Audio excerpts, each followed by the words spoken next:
네, 오늘은 사무엘상 26장 6절부터 12절까지 말씀으로 갈등을 넘어서 복을 누리는 비결이라는 제목으로 함께 말씀을 나누고자 합니다.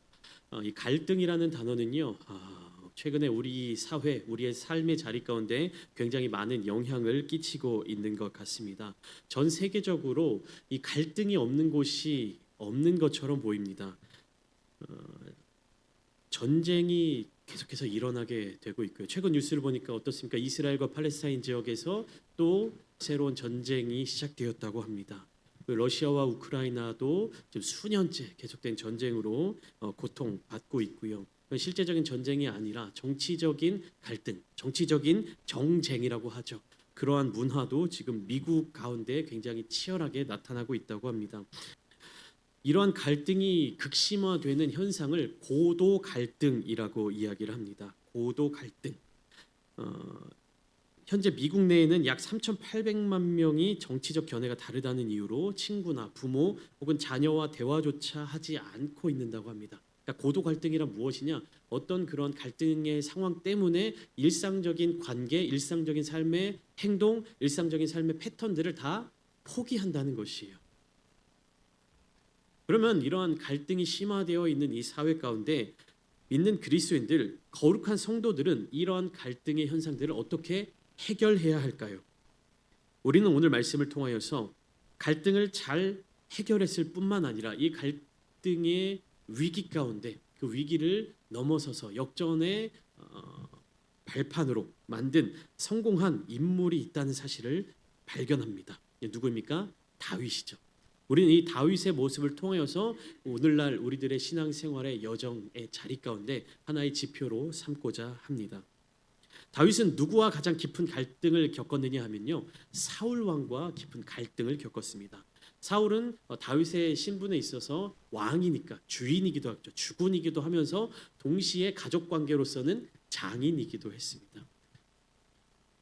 그런데 이 장인과 사위와의 관계가 이 사랑으로 넘쳐나는 것이 아니라 굉장히 심각한 갈등의 연속으로 진행되고 있다는 사실을 우리는 성경을 통해서 발견하게 됩니다. 근데 이 갈등의 원인은 사실 다윗에게 있었던 것이 아니었어요. 이 갈등의 근본적인 원인은 사울에게 있었습니다. 무엇입니까? 사울의 마음 가운데 시기와 질투가 생겨났던 것입니다. 다윗이 골리앗을 물리친 후에 사울은 백성들이 노래하는 노랫말을 들으면서 분노하기 시작했습니다. 무엇입니까? 사울이 죽인 자는 천천히요, 다윗이 죽인 자는 만만히로다라는 여인들의 노랫소리로 말미암아 사울은 불쾌한 감정이 생겨나기 시작했습니다. 내가 왕인데, 내가 이스라엘 나라의 왕인데 나보다도 신하인 어린 이 다윗이 더 인정받고 찬양받는 이러한 상황이 사울은 굉장히 불쾌했습니다. 사무엘상 18장 7절부터 9절까지 말씀은 이러한 사울의 감정을 잘 나타내고 있는데, 여인들이 뛰놀며 노래하여 이르되 사울이 죽인 자는 천천히요 다윗은 만만히로다 한지라. 사울이 그 말에 불쾌하여 심히 노하여 이르되 다윗에게는 만만을 돌리고 내게는 천천만 돌리니 그가 더 얻을 것이 나라 말고 무엇이냐 하고 그날 후로 사울이 다윗을 주목하였더라. 사울이 머릿속으로 판단을 내린 것이 무엇입니까? 여인들의 노랫소리가, 자기 그 가사가 귀에 들리니까 다윗이 이제 그에게 남은 것은 이 나라를 찬탈하여서 왕이 되는 것 외에 무엇이냐라고 스스로 판단을 하고 생각하게 되는 것입니다.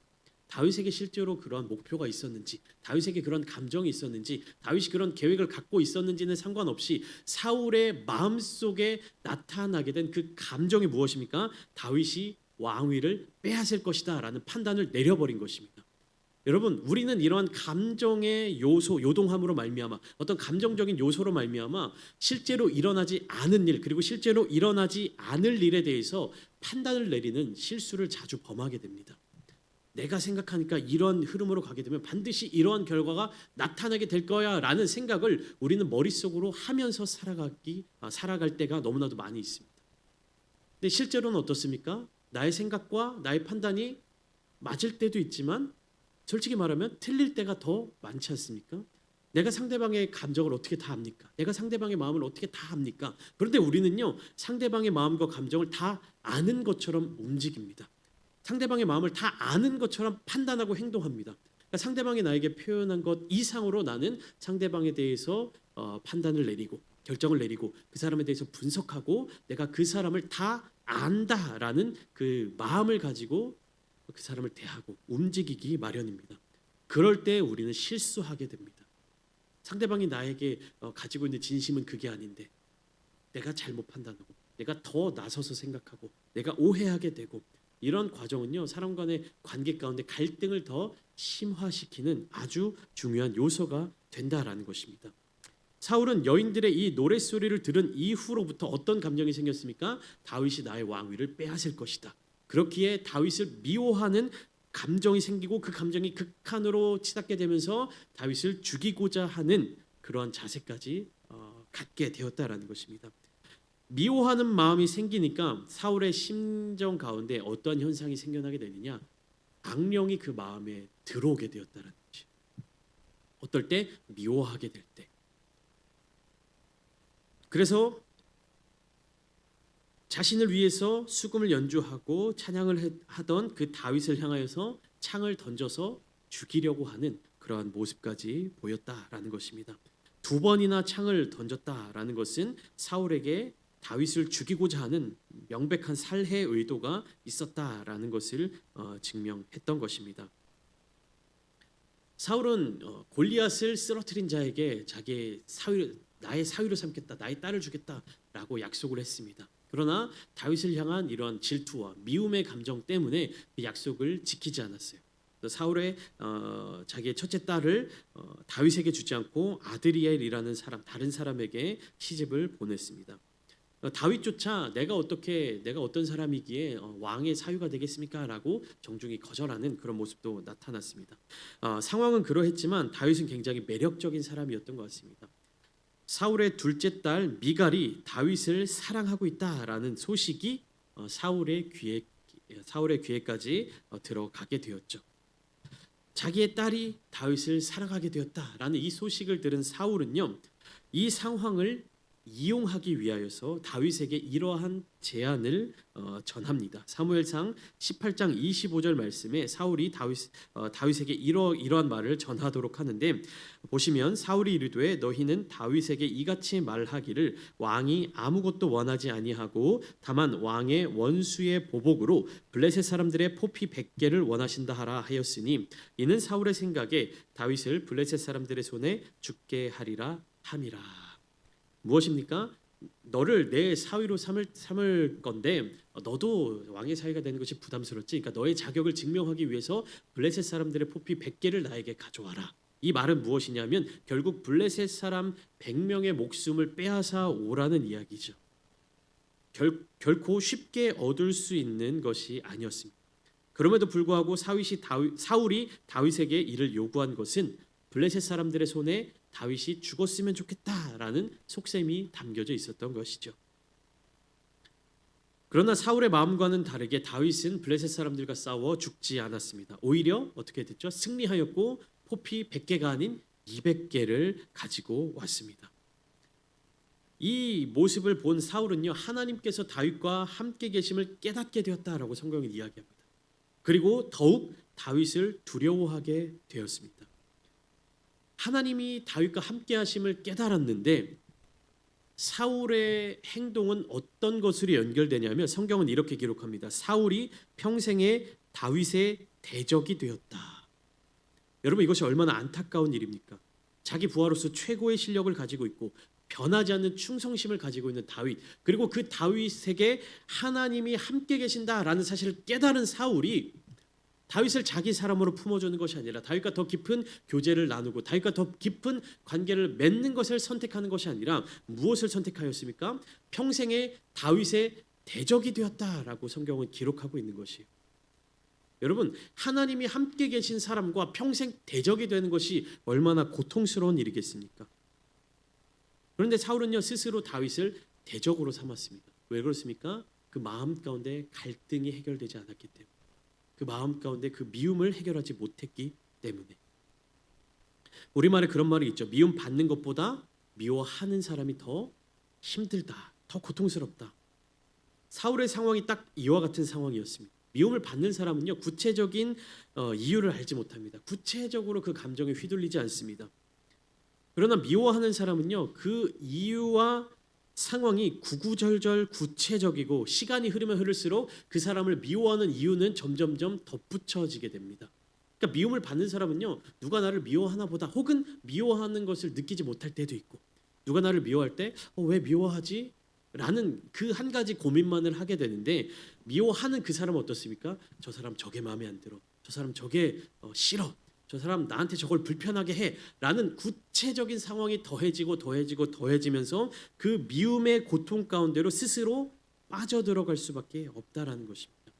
사울이 바로 그런 사람이었어요. 자기의 커져가는 이러한 감정을 통제하지 못하고 이 미워하는 감정을 추스르지 못하고 주체하지 못하는 사람이었던 것입니다. 자, 다윗이 이러한 과제를 수행하고 사울의 사위가 되었습니다. 그의 딸 미갈과 결혼을 하게 되었죠. 그럼 이제 어떻게 된 겁니까? 가족이 되었습니다.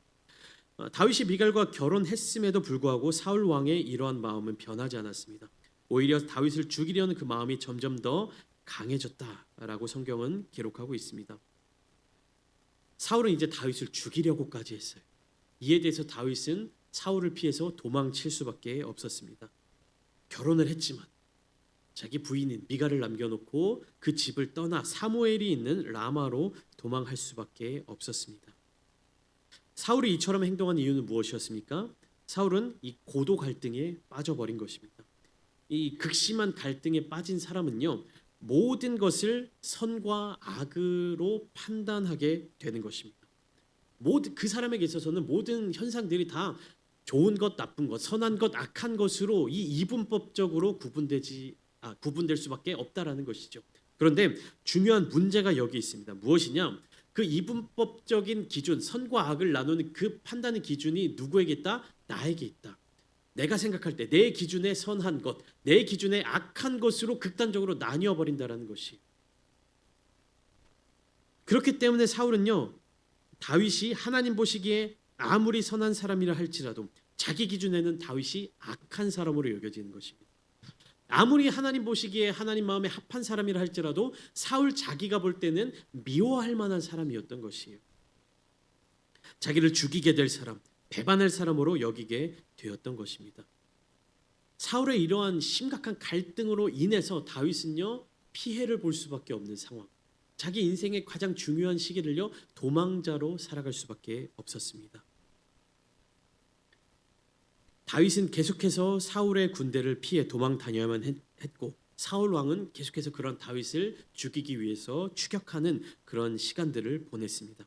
그러던 어느 날 다윗에게 원수를 갚을 기회가 생겼습니다. 더 이상 도망 다니지 않아도 될 기회가 생겼습니다. 언제냐? 엔게디 광야의 한 동굴에서 다윗이 그의 부하들과 함께 숨어 있었는데 자신의 목숨을 노리던 사울이 혼자 그 동굴 안으로 들어왔던 것입니다. 이때 부하들이 다윗에게 말했죠. 사무엘상 24장 4절 말씀입니다. 보소서 여호와께서 당신에게 이르시기를 내가 원수를 네 손에 넘기리니 내 생각에 좋은 대로 그에게 행하라 하시더니 이것이 그날이니이다. 다윗의 부하들이 뭐라고 얘기합니까? 기회가 왔습니다. 우리가 이 사울을 피해서 사울의 군대들을 피해서 도망 다니고 있었는데 이제 그 사울이 군대도 없이 혼자 이 동굴 가운데로 들어왔습니다. 라고 이야기를 하고 있는 것입니다.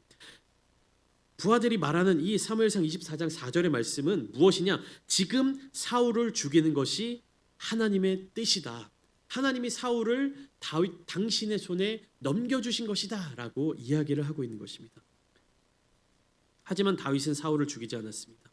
사울의 옷자락만 가만히 베고는 사울을 무사히 돌려보냈습니다.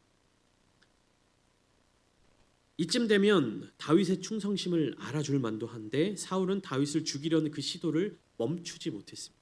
그 스스로는 그 감정을 통제할 수 없었던 것이죠. 사울은 동굴 안에서 자신을 살려준 다윗을 향하여 너는 나보다 의롭도다. 여호와께서 나를 내 손에 넘기셨으나 내가 나를 죽이지 않았다.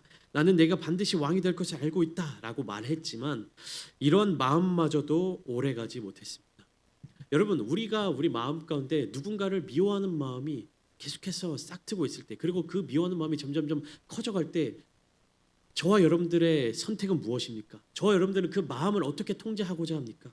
그 마음을 하나님께 내어놓고 하나님 이 마음을 주님 앞에 내어놓습니다. 하나님의 뜻 가운데로 나를 인도하여 주시옵소서. 이 상한 심령을 회복하여 주시고 이 악한 마음을 주님께서 회복시켜 주시옵소서 간구하면서 주님 앞에 나아가십니까? 그런 은혜가 있는 분들은 정말로 하나님의 깊은 사랑을 누리고 계신 분들입니다. 그런데 대부분의 사람들은 어떻게 합니까? 내가 저 사람을 미워하고 있어.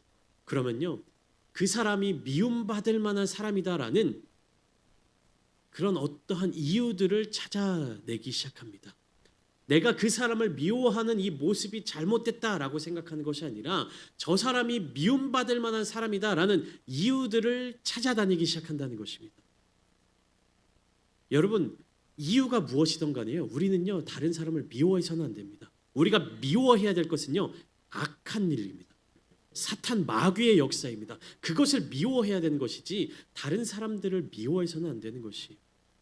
설령 그 사람이 미움받을 짓을 한다고 할지라도 그 사람 가운데 역사하고 있는 악한 영을, 악한 세력을 분별하여서 그것을 미워해야 되는 것이지 우리가 다른 이웃들, 다른 사람들을 미워하는 태도를 가져서는 안 된다는 것입니다. 그런데 사울은요 이러한 상황 가운데서 정말로 하나님의 그를 깨닫게 해주시려는, 그리고 다윗의 태도를 통하여서 하나님의 그 깊으신 마음을 깨달을 수 있는 기회가 수없이도 많았음에도 불구하고 사울은 그 마음을 분별하기 위해서 하나님을 붙잡지 않았습니다. 하나님께 자기의 이 마음을 가지고 나아가지 못했습니다. 그리고 얼마 후에 사무엘상 26장에 이르러 오늘 본문의 배경이 되는 사건이 시작됩니다. 이 엔게디 광야, 그 동굴 안에서 나의 목숨을 살려준 다윗의 그 마음을 기억하지 못하고 사울은 다시금 정예군 3,000명을 동원해서 다윗을 쫓았습니다. 왕이 직접 선별한 특별한 정예군 3,000명이면 얼마나 대단한 군대였겠습니까? 근데 한 나라의 왕이 백성들을 위한 통치를 하는 것보다 개인의 감정에 따른 움직임을 보이고 있으니 나라의 상황은 어땠겠습니까? 그러나 사울에게 있어서 가장 중요한 일은 자기가 세운 판단에 의하여 원수가 된 다윗을 죽이는 일이었습니다. 그에게는 더 이상 아무런 분별력이 없었습니다. 하나님이 자기를 왜 왕으로 세워주셨는지, 하나님이 이스라엘 나라를 왜 자기 손에 맡겨주셨는지, 나를 통하여서 하나님이 이 이스라엘 나라를 어떻게 세워가실 것인지에 대한 고민은 하지 않은 채 저 다윗을 죽여야만 한다는 그 감정에 휩싸이게 되었던 것이죠. 사울의 군대가 자신에게 가까이 다가오게 됨을 알게 된 다윗이 그의 부하 아비새와 함께 사울의 진영으로 정탐을 나갔습니다. 두 사람의 눈에 진영 가운데 누워 자고 있는 사울의 모습이 들어오게 되죠. 오늘 본문 7절 말씀 우리 한 목소리로 함께 읽어보겠습니다. 7절 말씀입니다. 본문 7절 띄워주시면 시작. 다윗과 아비새가 밤에 그 백성에게 나아가 본즉 사울이 진영 가운데 누워 자고 창은 머리곁 땅에 꽂혀 있고 아브넬과 백성들은 그를 둘러 누웠는지라라고 기록되어 있습니다. 밤에 백성, 그 사울이 이끌고 온 군대를 정탐하기 위해 갔는데 사울이 누워서 자고 있는 모습이 다윗의 눈에 쏙 들어오게 된 것입니다. 하나님이 보게 하셨겠죠. 근데 그 주변에 있는 사울의 부하들조차, 사울을 경호해야 될 그 경호원들조차 다 어떻게 하고 있는 겁니까? 누워서 자고 있었다라는 것입니다. 군사령관 아브넬조차도. 이것을 본 다윗의 부하 아비새는 하나님이 오늘 당신의 원수를 당신 손에 넘기셨나이다 라고 말하면서 자기가 사울을 단창에 죽이겠다라고 이야기합니다. 그러나 이번에도 다윗은 여호와의 기름 부음 받은 자를 치는 것은 죄가 되니 사울을 죽이지 말라고 명령합니다. 여러분, 다윗의 모습을 계속해서 보면요, 다윗은 복수하지 않는 사람이었습니다. 미워하지 않는 사람이었습니다. 자기의 원수 사울 왕을 죽이려고 하지 않았습니다. 오히려 그와의 관계를 회복하기 위해서 노력하고 있는 모습을 보여주고 있습니다. 이와 같은 사실은 극심한 고통 속에서도, 어려운 상황과 환경 속에서도 다윗은 극한의 갈등 가운데 빠지지 않았다라는 모습을 보여주고 있습니다. 어떻게 그럴 수 있었습니까? 다윗은요, 자기의 기준대로 판단하는 사람이 아니라 철저하게 하나님의 기준대로 판단하는 사람이었기 때문입니다. 내가 고통스럽고 저 사람이 나를 괴롭게 하고 나를 죽이려 할지라도 나의 감정, 나의 상황, 나의 생각, 나의 판단대로 행동하는 것이 아니라 철저하게 하나님의 기준을 가지고 모든 상황에 대응했던 것입니다. 여러분이 이 사무엘상의 이야기를 쭉 읽어 나가면서 어떤 감정이 드십니까? 어떤 마음이 드십니까? 또는 어떤 생각이 드십니까? 정말로 하나님께서 사울을 다윗이 사울을 죽이는 것을 기뻐하지 않으셨다라고 생각하십니까? 하나님이 다윗에게 사울을 죽이지 말라고 명령하신 것 같으십니까? 근데 성경 사무엘상을 쭉 읽어보면요, 하나님은요 단 한 번도 다윗에게 사울을 죽이지 말라고 명령하신 적이 없으십니다. 그리고 모든 이 상황의 흐름을 보면 오히려 하나님께서 사울을 다윗의 손에 맡기시는 장면들이 계속해서 등장하게 되는 것이에요. 하나님이 사울을 다윗의 손에 맡기셨다라는 것은요, 다윗으로 하여금 사울을 죽이도록 하는 것을 허락하셨다라는 얘기예요.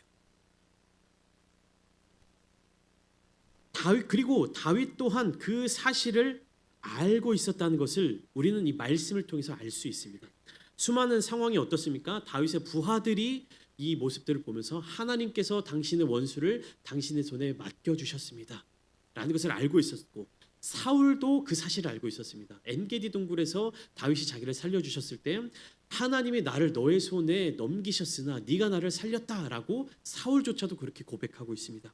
그리고 다윗 또한 그 사실을 알고 있었어요.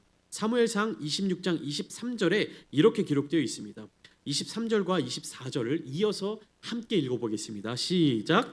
여호와께서 사람에게 그의 공의와 신실을 따라 갚으시리니 이는 여호와께서 오늘 왕을 내 손에 넘기셨으되 나는 손을 들어 여호와의 기름 부음을 받은 자 치기를 원하지 아니하였음이니이다. 오늘 왕의 생명을 내가 중히 여긴 것 같이 내 생명을 여호와께서 중히 여기셔서 모든 환난에서 나를 구하여 내시기를 바라나이다 하니라. 우리가 이 다윗과 사울의 이야기를 보면서 하나님이 다윗이 사울을 죽이는 것을 기뻐하지 않으셨다라고 생각하기 쉽습니다. 그러나 그게 아니에요. 하나님은 사울을 분명히 다윗의 손에 맡기셨습니다. 그런데 다윗은 사울을 죽이는 것을 선택하지 않았어요. 조금 더 간략하게 말씀드리면 하나님은 다윗으로 하여금 사울을 죽일 수 있는 기회를 여러 차례 주셨습니다. 그리고 다윗으로 하여금 사울을 죽이도록 그 상황을 만들어 가셨습니다. 근데 다윗은 하나님의 그 계획과 뜻을 거절했어요. 이해가 되십니까? 왜 그렇게 했을까? 왜 다윗은 하나님의 계획과 뜻을 계속해서 거절했을까? 저는 다윗의 이러한 태도를 출애굽기 32장에 나타난 모세의 행동을 통하여 이해할 수 있었습니다. 하나님께서 명령하셨지만, 하나님께서 그런 기회를 주셨지만 겉으로 드러나 보이는 모습을 보면 하나님의 명령에 불순종하는 것처럼 보이고 하나님의 지시사항을 거절하는 것처럼 보이지만 궁극적으로는 하나님의 그 본질, 하나님의 그 섭리를 인정하며 그것을 그 하나님의 영광을 끝까지 드러내고자 하는 모세의 태도, 그리고 다윗의 태도를 우리는 발견할 수 있어야 되는 것이에요. 여러분, 출애굽기 32장에 무슨 일이 있었습니까? 모세가 하나님께 계명을 받기 위해서, 율법을 받기 위해서 시내산 꼭대기 정상으로 올라갔을 때 산 아래에서는 아론을 비롯하여서 이스라엘 자손들이 금송아지를 만들어서 우상 숭배를 하는 모습이 나타나고 있습니다. 출애굽기 32장에. 그때 하나님이 진노하셨어요. 그래서 모세로 하여금 서둘러 산 아래로 내려가라 말씀하시고 우상 숭배하는 그 이스라엘 백성들을 싹 진멸하고자 하셨습니다. 싹 다 죽여버리고 어떻게 하겠다? 모세로 하여금 내가 너로 하여금 큰 나라를 세우겠다라고 말씀하셨어요. 이러한 하나님의 말씀에 대하여 모세가 어떻게 대답을 하고 있는지 출애굽기 32장 11절로 13절 말씀 좀 길지만 함께 보시겠습니다. 함께 읽겠습니다. 시작. 모세가 그의 하나님 여호와께 구하여 이르되 애굽 땅에서 인도하여 내신 주의 백성에게 진노하시나이까? 어찌하여 애굽 사람들이 이르기를 여호와가 자기의 백성을 산에서 죽이고 지면에서 진멸하려는 악한 의도로 인도해 내었다고 말하게 하시려 하나이까? 주의 맹렬한 노를 그치시고 뜻을 돌이키사 주의 백성에게 이 화를 내리지 마옵소서. 주의 종 아브라함과 이삭과 이스라엘을 기억하소서. 주께서 그들을 위하여 주를 가리켜 맹세하여 이르기를 내가 너희의 자손을 하늘의 별처럼 많게 하고 내가 허락한 이 온 땅을 너희의 자손에게 주어 영원한 기업이 되게 하리라 하셨나이다. 모세가 이렇게 기도하고 있는 거예요. 무엇입니까? 모세의 기도를 살펴보면 네 가지 조건을 들어서 하나님께 간구하고 있어요. 하나님은 이 백성들이 이제는 더 이상 내 백성이라 이야기할 수 없다. 나는 이들을 싹 진멸하고 나를 신실하게 믿는, 나의 말에 온전히 순종하는 너로 하여금 큰 민족을, 큰 나라를 이루도록 해주겠다라고 하나님이 말씀하시는 거예요. 그때 모세가 하나님의 그 명령을 거절하면서 이렇게 중보기도 하는 것입니다. 근데 모세는 이 네 가지 조건을 들어서 하나님께 간구하고 있는데, 첫 번째 무엇이냐? 이스라엘은 하나님의 택함 받은 백성입니다. 이 나라, 이 민족은 하나님께서 선택하신 자들입니다. 두 번째, 하나님께서는요 이스라엘을 구원해 내시기 위해서, 애굽 땅에서 구원해 내시기 위해서 큰 능력을 발휘하셨습니다. 10가지 기적을 우리에게 보여주셨습니다. 그렇게 수고로이 이스라엘을 애굽 땅에서 구원해 내시고 인도해 내셨는데, 만약 하나님이 이 광야 가운데 이스라엘 백성들을 진멸하신다면 애굽 사람들 사이에서 하나님의 명예가 훼손될 것입니다. 얼마나 여호와라는 신이 악한 신이면 자기 백성들을 광야에서 죽게 만들려고 굳이 애굽 땅에서 끌고 나갔느냐, 이렇게 욕할 것이다 모세가 이야기하는 것이. 그리고 마지막 네 번째, 하나님께서는 우리 조상들과 하신 약속이 있지 않으십니까? 그 약속의 땅으로 들어가게 해주시겠다, 그 언약을 우리에게 주시지 않으셨습니까? 모세는 이 네 가지 조건을 들어서 하나님께 그 명령을 거두어 달라고 간구하고 있는 것입니다. 여러분, 다윗이 사울을 죽일 수 있는 기회가 여러 차례 있었음에도 불구하고 사울을 죽이지 않았던 이유가 바로 이러한 모세의 마음과 같은 심정이었을 것입니다. 무엇입니까? 하나님의 영광을 위하여서, 하나님의 이름을 위하여서. 사울이 누굽니까? 하나님께서 세우신 이스라엘의 최초의 왕이었습니다.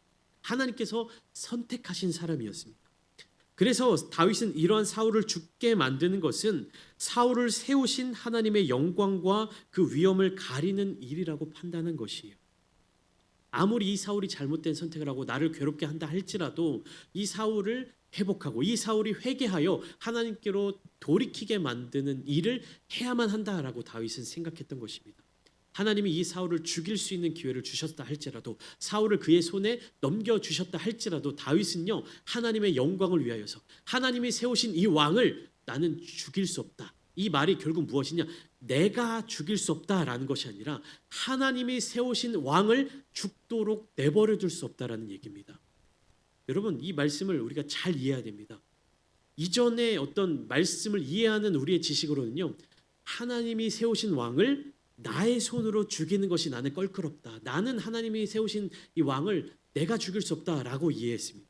그런데 그게 아니에요. 무엇입니까? 하나님이 세우신 왕을 죽게 할 수 없다. 하나님이 세우신 왕을 그런 비참한 죽음에 이르도록 할 수 없다. 하나님이 세우신 왕은 하나님의 뜻대로, 하나님의 말씀대로, 하나님의 영광을 위하여서, 하나님의 뜻을 위하여서 일해야 하는 존재다라는 것을 다윗은 굳건하게 믿고 있었던 것입니다. 그렇기 때문에 하나님께 쓰임 받아야만 하는 이 사울이 다시금 하나님의 은혜의 자리 가운데로 돌아갈 수 있는 기회를 다윗은 계속해서 주고 있었던 것이에요.